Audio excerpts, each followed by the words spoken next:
So these are my turnarounds for Hunks the Devil.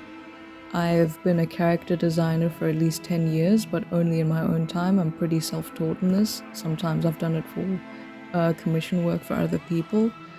But this was my first time doing a character turnaround that took into the account the proportions by measuring the lines, because this was going to be animation ready. Someone could take these turnarounds and use them to animate, rather than for reference for artists who are going to redraw the characters for their own fun and so on. So this experience was very new for me.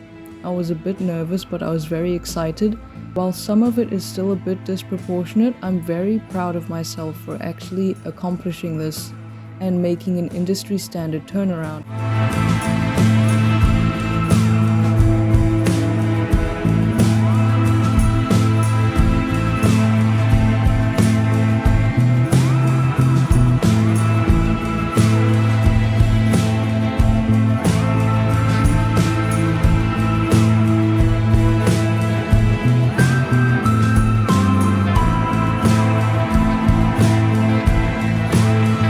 Something about just creating, knowing that what you've created could be used, makes it feel a bit more special for you. Or at least that's for me.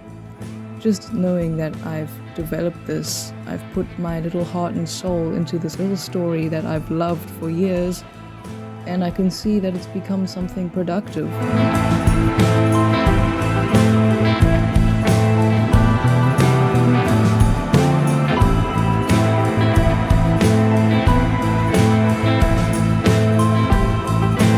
If you have browsed this far through my Behance already, and you still don't know the story of Hunks the Devil, I will provide you with at least my rendition of the telling, which is a more modern version. I've mentioned a few times already in this project that this is not exactly on par with the traditional story, and it's going to be taking place in a modern space.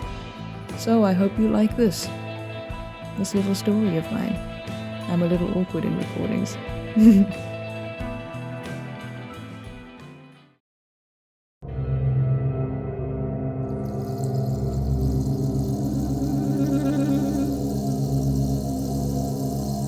A man sat hunched against the bar, his hat pulled low.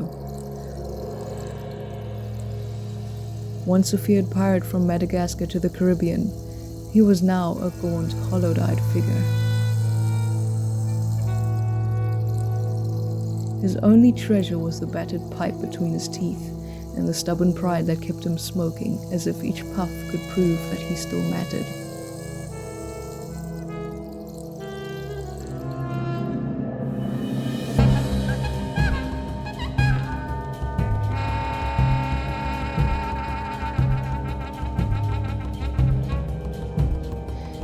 The clouds rolled in low, he could see that through the windows, and a stranger slinked next to him.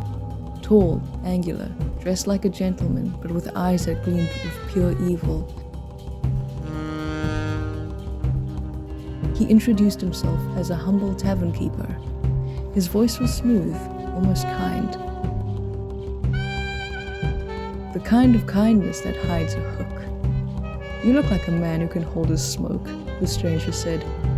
"I've never been beaten," Hunks replied, with a dismissive snort of someone who's seen worse than death. The stranger smiled, a slow, knowing kind of smile, and produced a pipe of his own. Thus began the duel.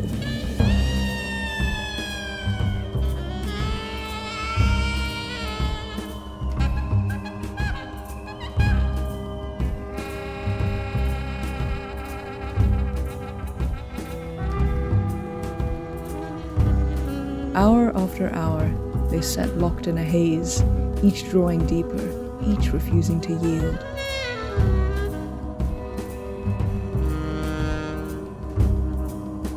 The smoke thickened until it wrapped them in a shroud.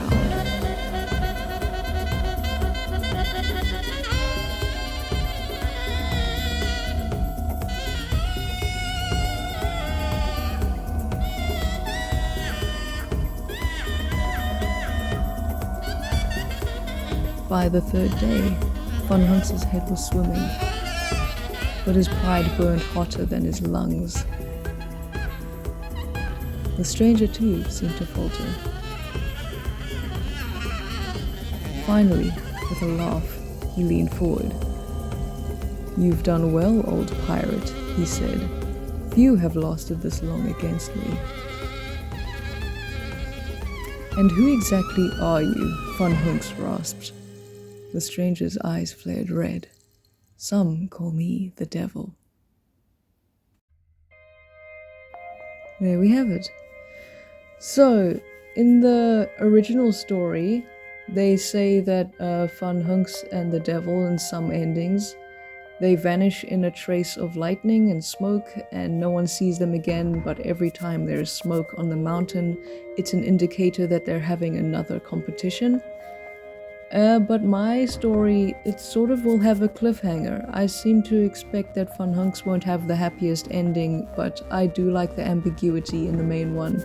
I'm just not the best at writing cliffhangers, so that's the best we're gonna get from me. After I had finished drawing Van Hunks and the devil, I did a quick front and back. I always leave that pose for last because it's the one that usually gives me the most difficulties. And per usual, if you're watching the video, you can see that Van Hunks was giving me trouble, just as much trouble as he gives the devil.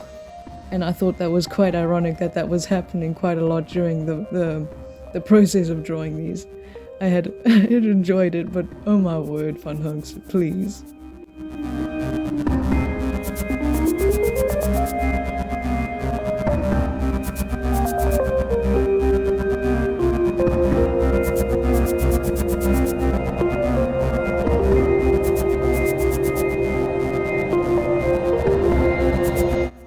When it came to developing the expression sheets, I divided the face into 3 sections: the brows, eyes, and mouth, because it felt like a nice way to divide the expression if I wanted the characters to lip sync to words, and if they wanted to have their mouth showing one expression while their eyes are doing another, because the face is a very flexible thing, and I really love how these turned out.